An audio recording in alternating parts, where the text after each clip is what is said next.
बा मैंने ढोकड़ा खावा छे। अरे क्या बोल रहा है ये? कितनी बार कहा है हेमंत आपको कि हमें बा नहीं दादी कहकर पुकारा करो। अरे बेटा आप शर्मा जी के घर में पैदा हुए हो, ब्राह्मण हो।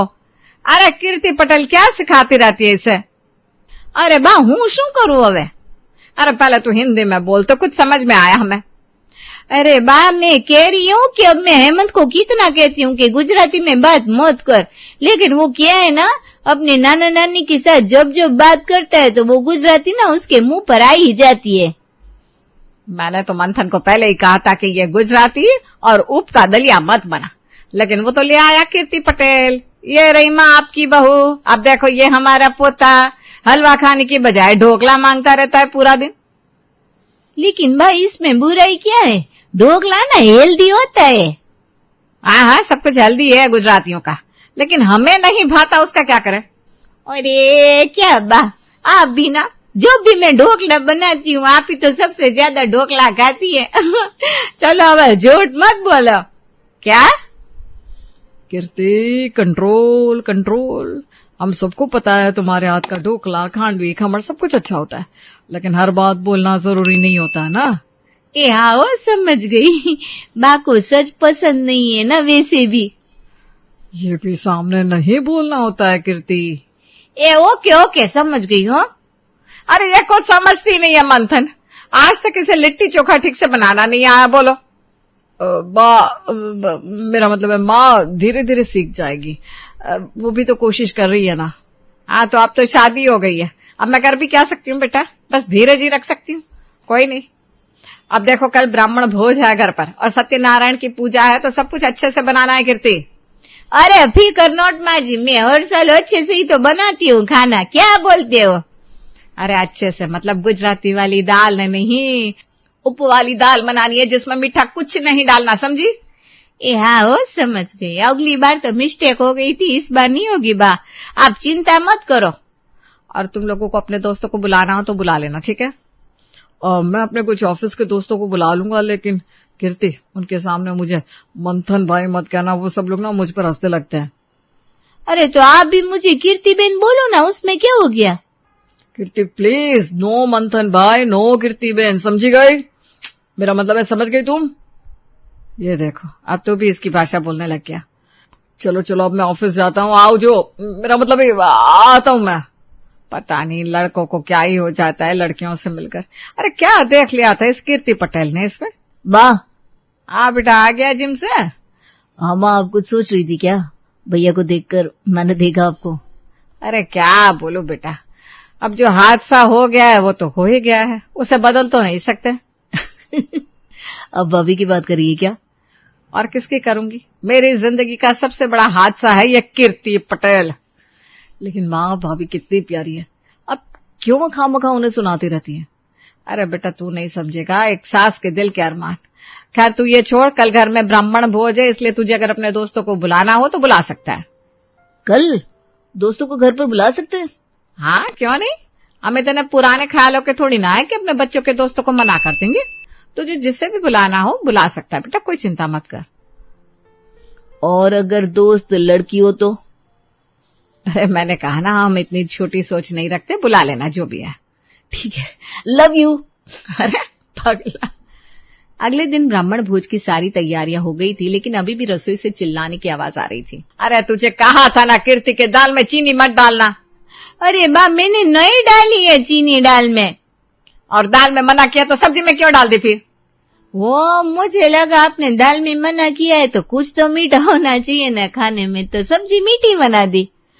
कन्हैया कौन से पाप कर दिए थे मैंने जो ये मेरे गले पड़ गई है। अरे हटो, आलू की सब्जी बना देते, हटो। ए बा मैं कर। कीर्ति क्यों मीठी सब्जी बना दी तुमने?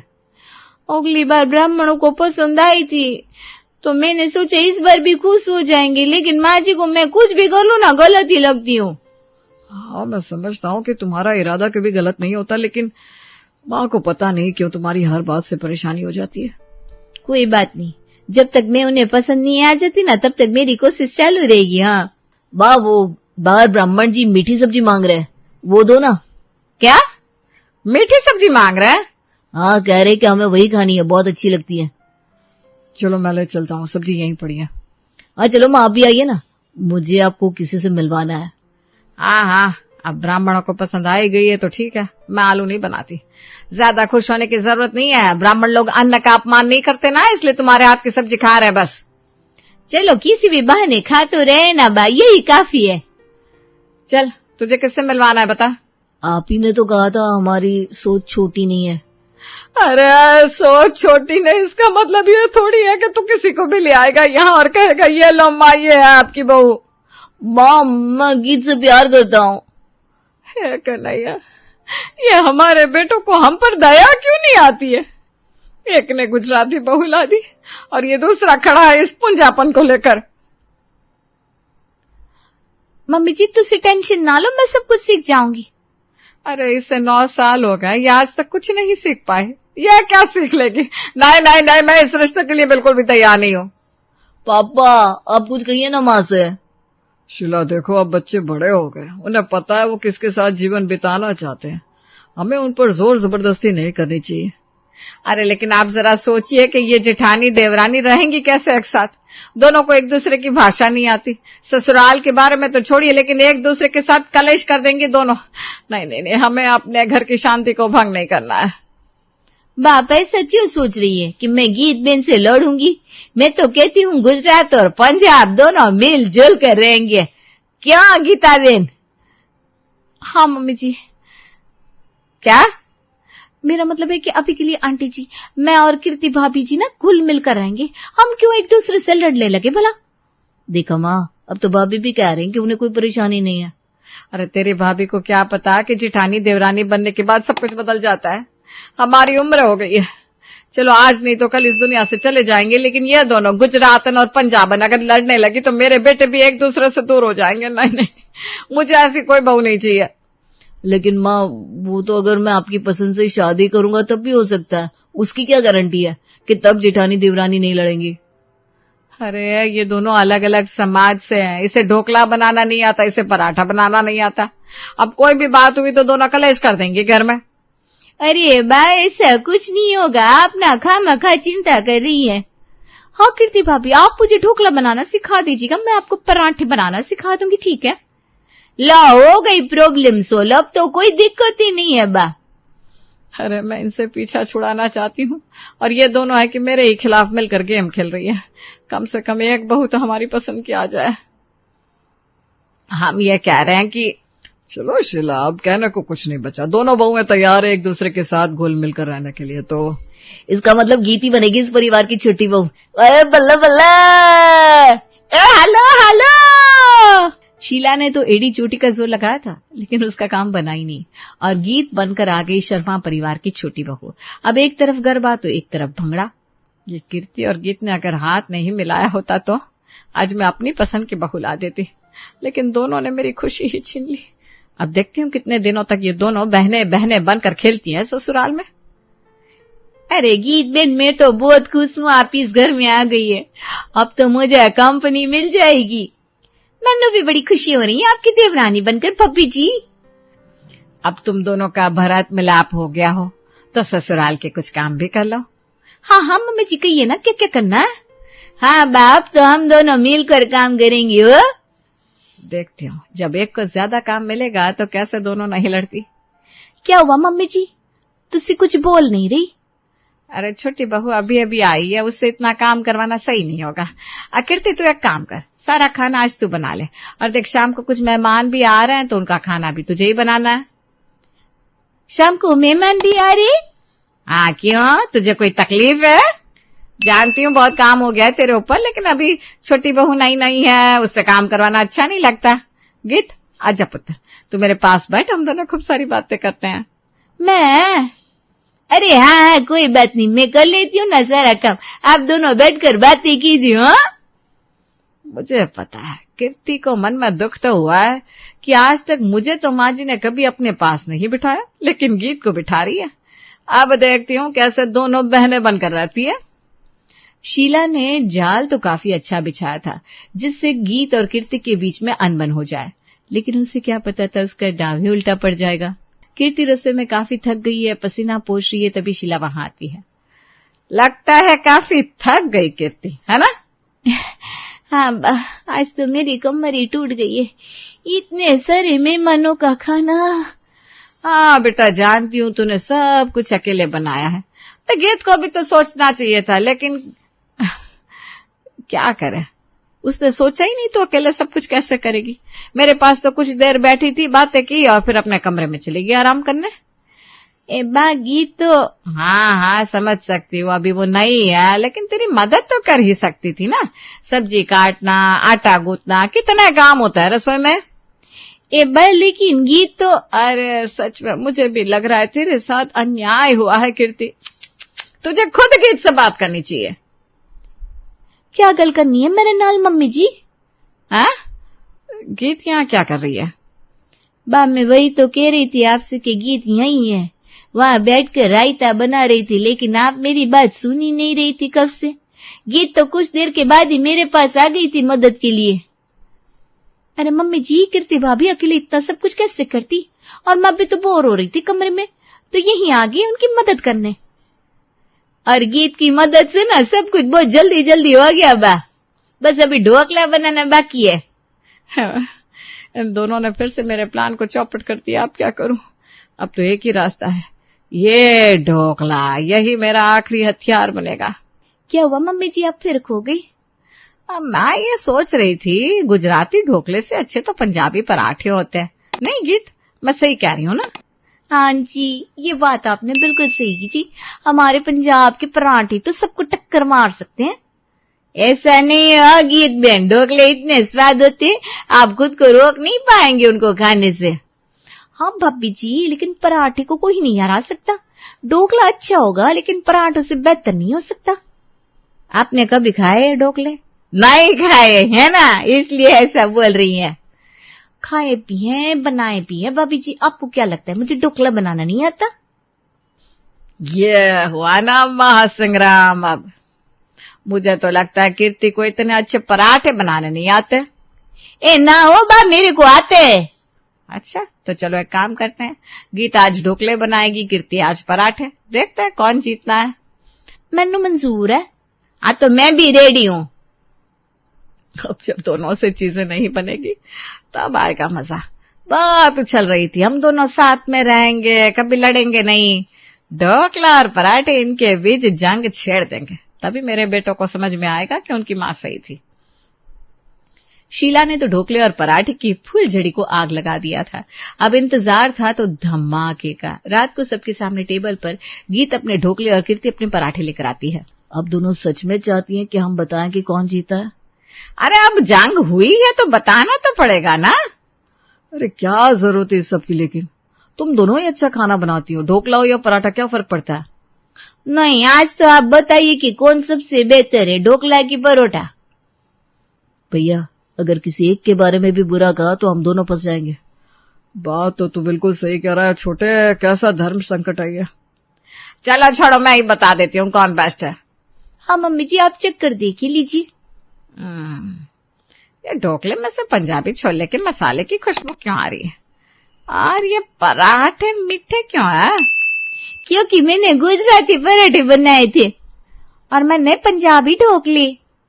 लेकिन तुम दोनों को तो जानना था कौन बेस्ट है। अरे मम्मी जी, की फर्क पैंदा है, ढोकला हो या पराठा, दोनों एक दूसरे में मिल जाए तो एक ही स्वाद देते हैं। क्यों भाभी जी?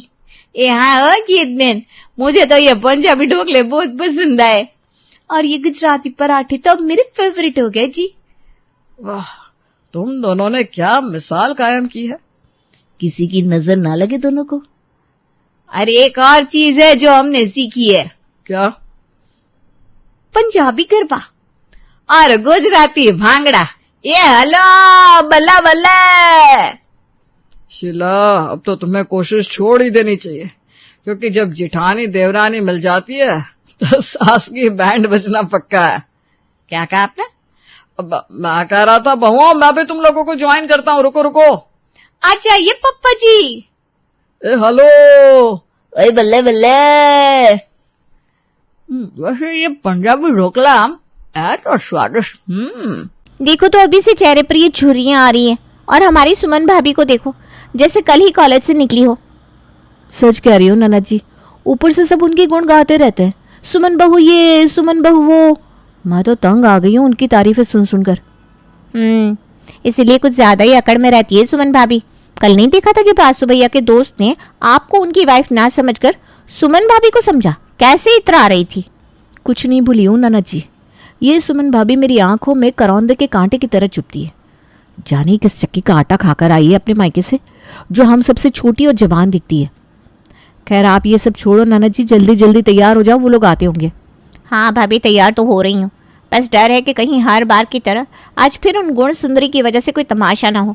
अगर आज कोई तमाशा हुआ ना तो मैं उन्हें छोड़ूंगी नहीं। तुमने अगर गलती से छोड़ भी दिया ना तो मैं नहीं छोड़ूंगी। तो भैया ये है शर्मा परिवार। इसमें जितनी मिर्ची उनकी सब्जी में नहीं पड़ती, उससे ज्यादा उनके घर के ड्रामे में मिल जाती है। इस घर की सबसे दिलचस्प बात है पायल की जेठानी, जो उम्र में बड़ी तो है लेकिन दिखती है सबसे छोटी। और बस यही बात उनकी ननद और देवरानी के दिल में चुभती है। और आज तो भाई रीना को देखने लड़के वाले आ रहे थे, तो चलिए हम भी वहीं चलते हैं।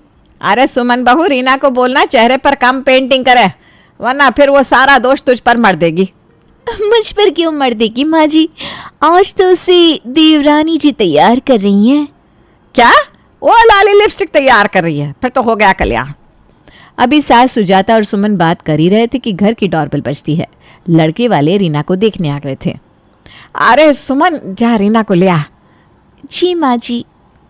सुजाता जी, आपकी छोटी बेटी तो वाकई बहुत गुणवान लगती है। हाँ बहन जी, सचमुच बच्ची के चेहरे से अलग ही मासूमियत अच्छा लगती है। अरे आप सब गलत समझ रहे हैं, दरअसल हम कुछ भी गलत नहीं समझ रहे आंटी जी। वाकई मेरी होने वाली साली साहिबा बहुत मासूम लगती हैं। अरे नहीं, आप सब वो। अरे वो आ गई आपकी दोनों बेटियां।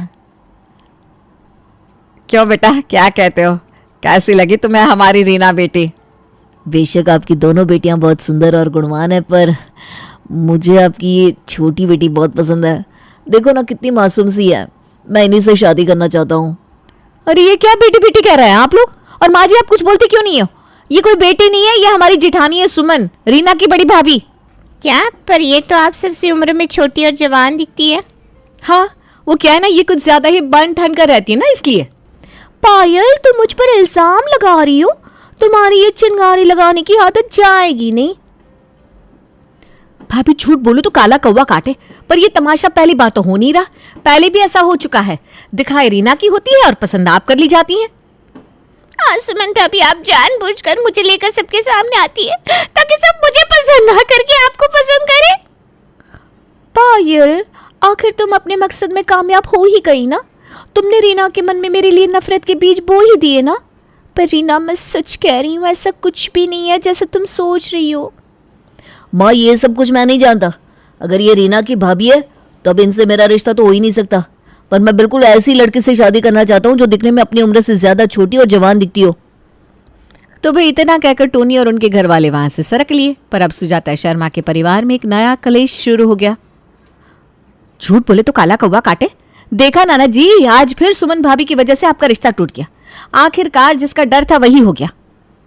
पायल, तुम रीना के कान भरना बंद करो, ओके? मैं अच्छी तरह समझ रही हूँ तुम हमारे बीच आग लगाकर अपने हाथ सेकने के चक्कर में हो, पर तुम अपनी इस घटिया मंसूबों में कभी कामयाब नहीं हो पाओगी। बस सुमन भाभी, एक तो चोरी ऊपर से सीना चोरी, मैं सब समझ गई हूँ। खैर, अब तो आपको कलेजे को इसी जैसी ठंडक मिल गई होगी ना। अब तो हर किसी को आपने अपने लटकों झटकों से दिखा दिया होगा ना कि आप उम्र में हम सबसे बड़ी है पर दिखती सबसे छोटी और जवान है। तो अब हर जगह आपकी उम्र की सुंदरता की चर्चा होगी। ये सब क्या बकवास है रीना, मैं कुछ बोल नहीं रही हूँ तो तुम मेरे सर चढ़ती जा रही हो। बुगला हंस की चाल चलेगा तो यही सब होगा ना।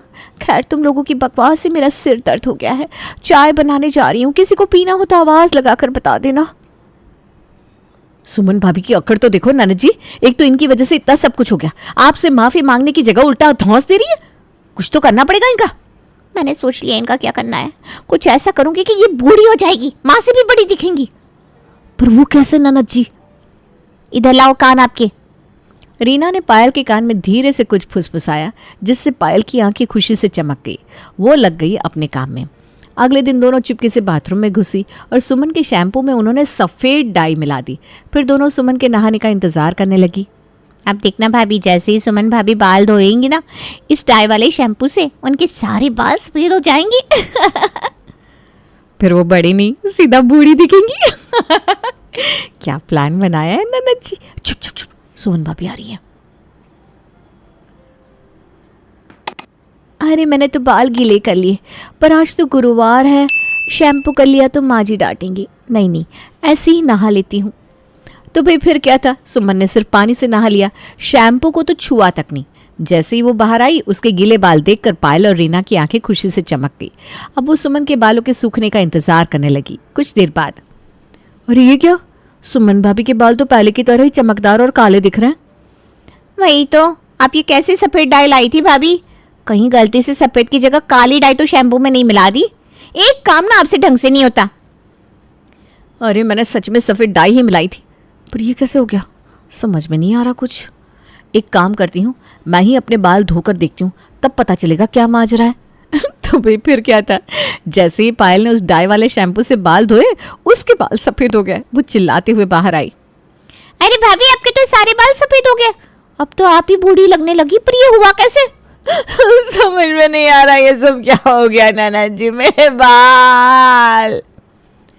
अरे पायल भाभी, ये क्या लगा लिया आपने? हाँ, आपके बाल ये सफेद कैसे? आप तो दादी जैसी बूढ़ी लग रही है। वो क्या है ना देवर जी, एक नया फैशन है, वो आपने टीवी में देखा होगा ना, वो कैसे नई नई हीरोइनें अपने बालों को सफ़ेद रंग से रंगवाती हैं। कितना अच्छा नया सा लगता है, तो मैंने सोचा मैं भी करा लूँ। पायल भाभी, आप तो कमाल करती है। लोग बूढ़े से जवान बनते हैं, आप जवान से बूढ़ी। वो कहते हैं ना, जो दूसरों के लिए गड्ढा खोदते हैं वो खुद ही उस पे गिर जाते हैं। यही पायल और रीना के साथ हो गया। पूरे घर में उसकी खिल्ली उड़ रही थी, पर फिर भी उसकी अकल ठिकाने नहीं आई। भाभी आप परेशान मत हो, ये सब कुछ इस सुमन भाभी की वजह से हुआ है। आज मैं कुछ ऐसा करूंगी जिससे ये बूढ़ी दिखने लगेगी। ये देखो, ये क्रीम है जिसे लगाने से चेहरे पर झुर्रियाँ और झाई आ जाती है। इसे मैं सुमन भाभी के फेस क्रीम में मिला दूंगी, फिर देखना इसका कमाल। अब ननद रीना ने तो चुपके से सुमन के कमरे में घुसकर अपना काम कर दिया, पर किसे पता था कि उसकी ये चाल भी उल्टी पड़ने वाली थी। ओहो, मैं ये क्रीम कब से लगा रही हूँ, अब तो ये एक्सपायर भी हो गई है। एक काम करती हूँ, नया पैक निकाल लेती हूँ और इसे कूड़ेदान में फेंक देती हूँ, वरना कोई भी ये एक्सपायर्ड क्रीम लगा लेगा। ये सोचकर सुमन ने वो क्रीम घर के डस्टबिन में डाल दी और अपने कमरे में चली गई। जब दूसरी ओर अपने कमरे की सफाई करके सुमन की कंजूस सास संजीवनी देवी कूड़ा डालने गई, तो उनकी नज़र उसी क्रीम पर पड़ी। ये क्रीम, ये तो सुमन बहू की है, पर ये यहाँ क्यों फेंक कर गई? मेरे बेटे के पैसे रोज़ नई नई क्रीम पर उड़ाती है, मन भर जाता है तो फेंक देती है। एक काम करती हूँ, इसके क्रीम निकाल कर मैं रख लेती हूँ, इससे सुमन को ये भी पता नहीं चलेगा कि मैंने कूड़ेदान से क्रीम ली, और बर्बादी भी बच जाएगी। बेचारा मेरा बेटा दिन रात मेहनत करता है, और ये महारानियाँ। ये सोचकर सास संजीवनी ने वो क्रीम अपनी फेस क्रीम की डिब्बे में भर ली और उसे वापस कूड़ेदान में फेंक दिया। उधर रीना को कॉलेज जाना था, तो वो तैयार होने लगी। क्योंकि रीना और उसकी माँ एक ही कमरे में रहते थे, तो रीना ने वही अपनी माँ की रोज़ वाली क्रीम उठाई और रगड़ कर चेहरे पर लगा ली। पर जैसे ही उसने क्रीम चेहरे पर लगाई, वो तेज़ी से चीख पड़ी। मेरा मुंह बहुत जल रहा है। ये क्या ननद जी, आपका चेहरा तो पूरा लाल पड़ गया और उस पर इतने सारे दाने भी निकल आए। यह हालत तो सुमन भाभी की होनी चाहिए थी, पर वो देखो उनका चेहरा कैसे चमक रहा है। ये सब उल्टा पुल्टा कैसे हो गया? ये सुनकर तो रीना के दिमाग ने बिल्कुल ही काम करना बंद कर दिया। पर जैसे ही रीना की माँ ने कूड़ेदान से क्रीम उठाकर रखने की बात बताई, तो रीना और पायल ने अपना सिर पीट लिया। आप लोगों को क्या हो गया है? ये सब रोज रोज आप लोग क्या क्या लगाया करते हो? कभी पायल बाल सफ़ेद कर रही है, कभी तुम चेहरा लाल कर रही हो, फिर दोष मुझे दोगी। खैर मुझे क्या, मैं चलती हूँ किचन में। हे भगवान, सब अच्छी किस्मत लेकर पैदा होते हैं, पर ये खाकर पैदा हुई है। कुछ भी कर लो, पर ये हर बार बच जाती है। आखिर क्या करें हम? ननद जी, हमारा सब किया उल्टा पड़ रहा है, और ये सुमन भाभी तो दिन पर दिन और चमकती जा रही हैं। पर आप परेशान मत होना, इस बार ऐसी चाय लाई हूँ कि इन्हें बूढ़ा होने से कोई नहीं रोक सकता। बस अब सब आप मुझ पर छोड़ दो, और आप जाकर अपना चेहरा डॉक्टर को दिखा लो। सुना है आपको फिर से जल्दी लड़के वाले देखने आ रहे हैं। अगले दिन, सुन, ये जड़ी बूटी वाली चाय बनाई है, भाभी को देंगे। इससे पीकर उनकी आवाज़ तोड़फोड़ हो जाएगी, और कहते हैं कि इसे एक बार पीने से ही काम हो जाता है, इंसान की ज़्यादा उम्र दिखने लगती है। ये हम भाभी को पिलाएंगे, फिर देखेंगे कैसी तारीफ होती है। क्या बात हो रही है? कुछ नहीं भाभी, मैं ना ये नई हर्बल चाय लाई हूँ, ये सेहत के लिए बहुत अच्छी है, इसलिए सोचा आज से रोज सुबह मैं ही इसे सभी को बनाकर पिलाऊंगी। अच्छा, क्या बात है, तुम सबका इतना ख्याल रखती हो देवरानी जी। चलो अच्छा है, सबकी चाय लेकर बाहर आ जाओ, सब साथ मिलकर पियेंगे। हाँ हाँ, क्यों नहीं भाभी, हम साथ में ही पीते हैं। पायल भाभी, आप मेरा कप भी ले आना। सुमन को शक ना हो इसलिए रीना भी उसके साथ बाहर चली गई।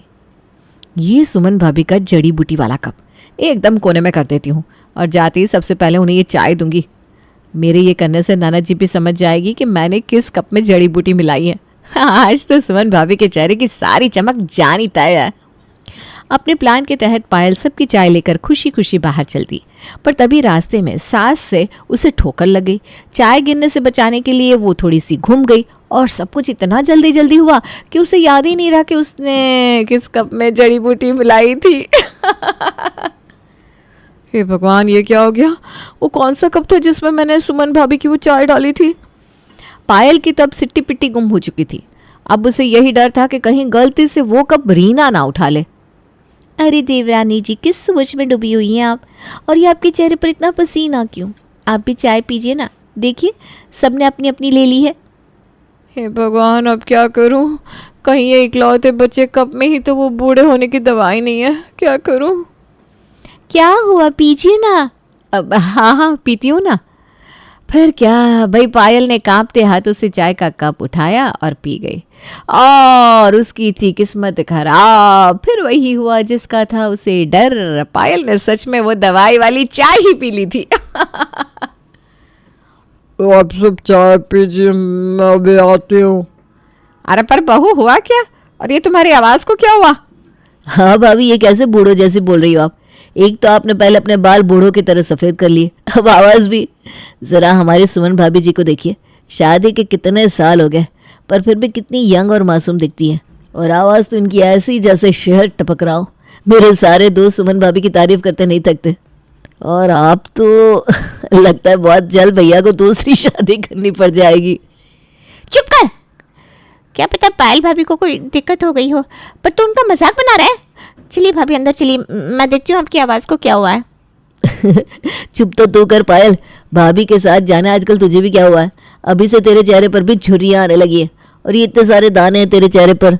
मार्केट में कोई नई क्रीम आ गई है क्या? बहना, तू संभाल कर इन क्रीम को लगाया कर, कुछ दिन में तुझे लड़के वाले देखने आने वाले हैं। ऐसा ना हो कि तुझे लड़की की जगह अम्मा समझने लगे। शानू चुप करना, हर जगह मजाक करना ठीक नहीं। देख तो पायल की आवाज़ कैसी हो गई है। और हाँ रीना, अचानक से ये ऐसी खराश और आवाज़ का बदलना, बस चाय ही तो पी थी ना इसने। हे भगवान, पायल भाभी ने कहीं वो सुमन भाभी वाली ही चाय तो नहीं पी ली, तभी उसकी ये हालत हो गई है। जाओ जाओ, ले जाओ जल्दी से पायल भाभी को और डॉक्टर को दिखा देना। बड़ी जवानी में बुढ़ापा क्यों आ रहा है भाई? भाभी, आपने शायद वो दवाई वाली चाय पी ली है। हाँ ननद जी, वही पी लिया जो भी है। समझ गई। ये लो, आप गर्म पानी पी लो, आपको इस दवाई की एलर्जी से आराम मिल जाएगा। अपनी हर चाल उल्टी पड़ गई। ये सुमन भाभी वैसे के वैसे लाइट मार रही है, जो देखो इनकी तारीफ कर रहा है। अरे भाभी, हमारी चाल हम पर ही भारी पड़ गई। हाँ, हर कोई सुमन भाभी की तारीफ कर रहा था, वहाँ तक तो फिर भी ठीक था, पर अब हमें हर कोई बूढ़ा कहने लगा। वो शानू को देखा नहीं कैसे हमारा मजाक उड़ा रहा। अब तो समझ में नहीं आ रहा क्या करे। भाभी, मैं कहती हूँ अब आप कुछ ज़्यादा ना करो, वही अच्छा रहेगा। सब कुछ उल्टा पुल्टा कर देती हो। इस बार भी कहीं आपने ऐसा किया तो फिर से उल्टा होगा। और वैसे भी परसों मुझे लड़के वाले देखने आ रहे हैं। ये तो कोई बात नहीं हुई ननद जी, ये सब आपकी वजह से हुआ है। आपकी बेइज्जती का बदला लेने के लिए मैंने ये सब किया था, और तो और इसमें उल्टा मेरा ही नुकसान हो गया, और आप मुझे सुना रही है। कैसे भी मेरी बेइज्जती? हाँ, आपसे तो मैं काफ़ी ज़्यादा जवान दिखती थी, लोग तो आपको उम्रदाज कहते हैं। खैर, मुझे आपसे कोई बहस नहीं करनी, सैलून में मेरा अपॉइंटमेंट है। रीना अपनी बात कहकर चुपचाप वहां से निकल ली। बेचारी पायल गले में खराश और अपना सा मुंह लिए रीना का मुंह ताकती रह गई। थाली का बैंगन हो रही है ये रीना। मैंने इसके लिए सब कुछ किया और ये मुझे ही ठेंगा दिखाकर चली गई। ये तो चली गई, पर मुझे तो कुछ करना होगा, वरना अब मुझे और जलील होना पड़ेगा। 2 दिन बाद रीना को देखने लड़के वाले आ गए। लड़का कुछ सांवला था तो उससे रीना में ज़्यादा ऐप ना निकाल कर उसे पसंद कर लिया। और वैसे भी उस सैलून वाली ने पहले ही रीना को चमका दिया था। फिर क्या, कुछ ही दिनों में रीना का चट मंगनी और पट ब्याह हो गया और अब विदाई का टाइम भी आ गया। रीना, तू तो ससुराल जा रही है, पर इस सुमन भाभी को बूढ़ा करने का कुछ तो इलाज बता कर जा। देखो तेरी शादी में भी हर कोई बस यही कह रहा था, पायल की जेठानी छुट्टी है, पायल की जेठानी छुट्टी है। मुझसे अब ये सपना बर्दाश्त नहीं हो रहा। जब आपके साथ में मैं थी तब तो आप कुछ ना कर पाई। मुझे आपके लिए दुख है पायल भाभी, पर मैं तो चली अपने ससुराल। अब आप अपना देख लो, बस इतना संभाल के कहीं 29 की उम्र में 60 की ना बन जाना आप।